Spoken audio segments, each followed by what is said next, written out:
नमस्कार, अजयपुर प्रभात में आपका स्वागत है। और परतवाड़ा बस डिपो पर चोरों का हमला, कुर्सियों के पत्रे हुए गायब। जी हां, शहर के बस डिपो से अजीबोगरीब चोरी की घटना सामने आई है।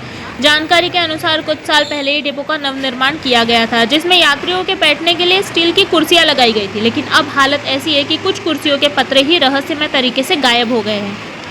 यात्रियों को अब बैठना तो दूर, सीट देखकर ही कंफ्यूज होना पड़ रहा है कि ये बैठने की जगह है या खड़े होकर ध्यान लगाने का स्थान। हम ये जानना चाहते हैं कि बस डिपो पर 3 से 4 सुरक्षा गार्ड मौजूद है, फिर भी चोरों का इतना दुस्साहस कि वो कुर्सियों से पत्रे ही उखाड़ कर ले गए।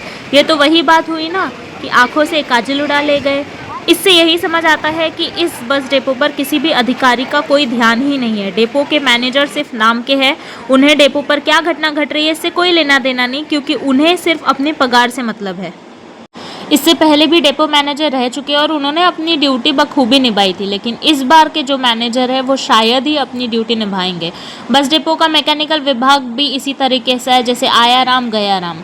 इनकी कोई जिम्मेदारी ही नहीं रह गई। इसीलिए तो यही सुनने में आता है कि बस के कहीं पहिए निकल जा रहे हैं, कहीं बस रुक जा रही है। कई बार ये भी सुनने में आया कि बस की दुर्घटना होते होते बच गई।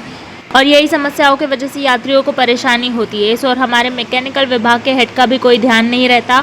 वो घूमने में, 4 लोगों से बात करने में ज़्यादा ही व्यस्त रहते हैं। उन्हें सिर्फ अपनी पगार से मतलब है। जिम्मेदारी क्या होती है ये शायद उन्हें पता नहीं। जनता के पैसों का दुरुपयोग हो रहा है, सरकारी संपत्ति की हानि हो रही है। अब इसकी जिम्मेदारी कौन निभाएगा? ऊपर बैठे वरिष्ठ अधिकारियों को इस ओर ध्यान देना चाहिए, और वो इस ओर ध्यान देंगे या नहीं ये तो देखना पड़ेगा। इसी के साथ आज के लिए इतना ही। आप देखते रहिए अचलपुर प्रभात।